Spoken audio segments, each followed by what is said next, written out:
अॼुकल्ह असांजे सिंधी समाज में रिश्ता ठहणु ॾुखिया ऐं ठहणु सवला थी विया आहिनि। इन करे रिश्तो.com पंहिंजे मेंबर्स जे लाइ शुरू करे रहियो आहे एक्सपर्ट्स काउंसलर्स जे द्वारा प्री मैरिज काउंसलिंग, मतिलबु इंगेजमेंट खां पोइ ऐं शादीअ खां पहिरियों। त अचो शादीअ खां पहिरियों अची प्री मैरिज काउंसलिंग जो फ़ाइदो वठो। डेली पेज उल्लासनगर, हमारी खबरें हमारी पहचान। आपके फेस्टिव सीजन को और स्पेशल बनाने हम लाए हैं धमाकेदार डील्स महालक्ष्मी सेल्स शिवाजी चौक, जहां आपको मिलेंगे laptops and gadgets, refrigerators single door and double door, washing machines semi and fully automatic, batteries and inverters, water purifiers, आटा चक्की, air conditioners, air coolers, LED televisions, deep freezers, VG coolers and rates सारे online से भी सस्ते। Check prices with us before buying online. Mahalakshmi sales Shivaji Chowk Ulhasnagar 3। All types of EMI options available. आज ही आइए और consumer appliance ले जाइए इजी EMI पर।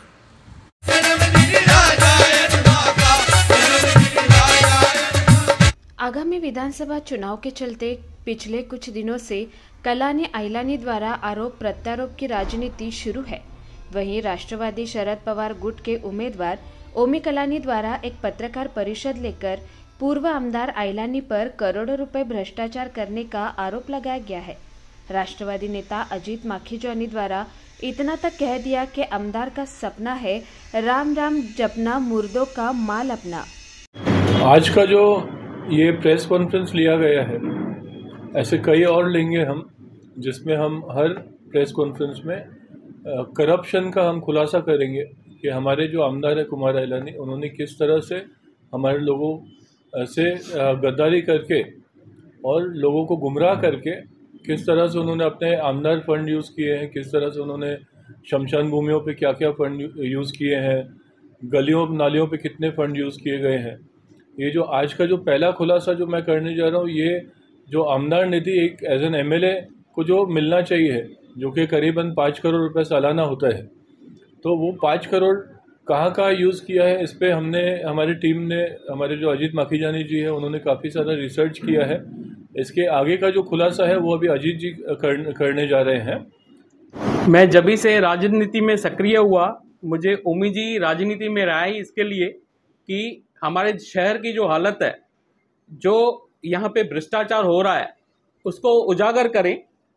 तो जब से मैं एक्टिव हुआ, तब जब से मैं थोड़ा सिस्टम को समझूं, कम्युनिकेशन वगैरह चालू किया, तो कुछ फाइंडिंग हमारे हाथ में लगी है जो हम लोग जनता के सामने रखना चाहते हैं। जैसे MLA फंड ओमी जी ने बताया, एवरी ईयर 5 करोड़ की निधि हर एक MLA को दी जाती है। पहले हम लोगों ने उसका RTI निकाला, ये पूरा RTI आपके सामने है। ये मार्च 24 तक, मार्च 24 तक, जब भी लास्ट MLA इलेक्शन हुआ था अक्टूबर 19 से लेके मार्च 24 तक, इसमें पूरा डिटेल है, इसमें पूरा डिटेल आपको मिलेगा। उसकी फाइंडिंग्स कुछ निकाली हैं, वो मैं आपके सामने पेश करना चाहता हूं।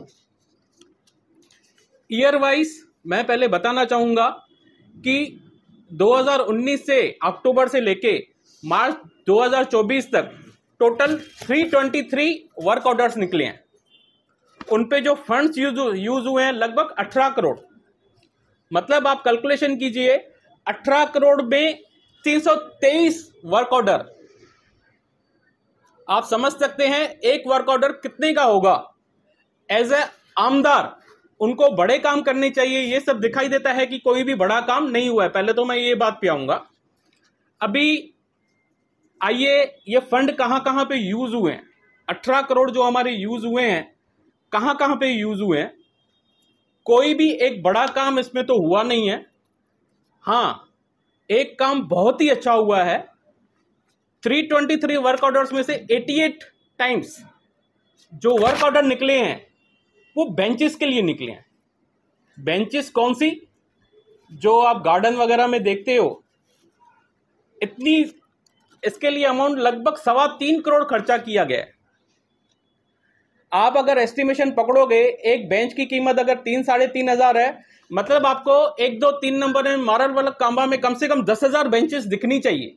अगर इतना पैसा वो चीज में लगाते हैं तो 10,000 बेंचेस हमारे ये 4 से 5 किलोमीटर तक पॉसिबल है क्या इतनी बेंचेस लाना? वो भी डिटेल में आप जाएंगे सीनियर सिटीजन के लिए, बच्चों के लिए, कहाँ पे कुछ एरिया नहीं लिखा है, क्या नहीं लिखा है, कुछ भी डिटेल नहीं है। और इंटरेस्टिंग बात और बताना चाहूंगा आपको, पहले ई टेंडरिंग नहीं हो इसके लिए 3 लाख का प्रावधान था। 3 लाख तक आप कोई भी टेंडर विदाउट ई टेंडरिंग कर सकते हैं। तो जो भी फंड दिए ना सबका 3 लाख रुपया खर्चा आया है, नहीं किधर 3,01,000 है, नहीं किधर 2,95,000 है। 3-3 लाख के फंड इसमें सब दिए गए हैं। और फिर जब वो ई टेंडरिंग की लिमिट बढ़ा के 10 लाख की गई तो वापस वो सेम काम 10-10 लाख के दिखाई दे रहे हैं। और इसमें 5 सालों में बहुत जगह पे तो सेम जगह पे भी दिखाया गया है कि वापस हम लोगों ने वहां पे बेंचेस लगा रहे हैं।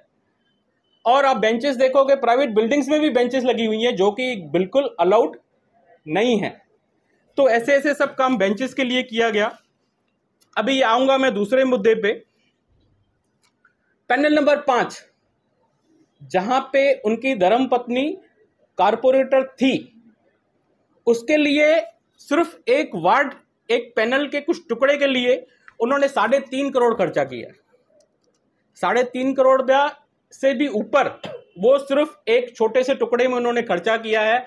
और वो आप जाएंगे तो वापस उसमें आपको सीसी पैसेज, नालियां, पहले 3-3 लाख, वापस जाएंगे तो 10-10 लाख। ये पूरा डेटा है, मैं आपको देता हूं, आप अच्छे से चेक कर सकते हैं। और उसमें भी डबल काम, 5 साल में 2-2, 3-3 बार सेम नालियां बनाने के लिए पैसे लिए गए हैं। उसके बाद आप आएंगे गार्डन्स, 1, 2, 3 नंबर में कितने गार्डन्स है आपको पता है, उसका रख रखाव कैसे होता है। लगभग 2.25 करोड़ का खर्चा गार्डन्स पे दिखाया गया है। ये 18 करोड़ के फंड की बात कर रहा हूं। आमदार जी तो क्लेम कर रहे हैं हमने हजारों करोड़ के फंड लाए हैं। हमारे पास पूरा डेटा है, धीरे धीरे करके हम लोग बरोबर आपके सामने लाएंगे। ये 18 करोड़ में से देखिए इतने फंड कहां पे यूज हो रहे हैं, तो आप सोच सकते हैं हजारों करोड़ में कितने फंड कहां पे यूज किए गए होंगे। और उसके बाद आएंगे हम लोग शमशान भूमि, जो उनका फेवरेट जगह है। राम राम जपना, मुर्दों का माल अपना, वहां पे भी एमएलए फंड से लगभग 1 करोड़ के करीब खर्चा किया गया है। सिर्फ 2 शमशान भूमि है। और आप शमशान भूमि की हालत देखोगे, अभी भी कुछ हमारा जो एकादशी का फंक्शन होता है, सब अपनी क्रेडिट लेने में जुटे हुए हैं कि हम लोग ये अभी एकादशी है तो हम लोग साफ सफाई करवा रहे हैं, ये करवा रहे हैं। लेकिन 1 करोड़ तो आमदार जी सिर्फ ये फंड से दे चुके हैं।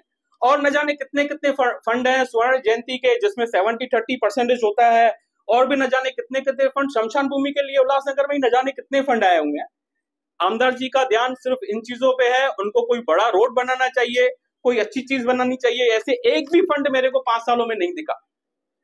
अगर आमदार जी क्लेम करते हैं कि आए मैं पेपर के साथ बैठूंगा, तो ये आमदार जी आपके ही पेपर है, आपको उसका जवाब देना पड़ेगा कि हमारे जनता के पैसे, जो गरीब लोग टैक्स भर के पैसे देते हैं, वो आप उसका यूज कैसे करते हैं।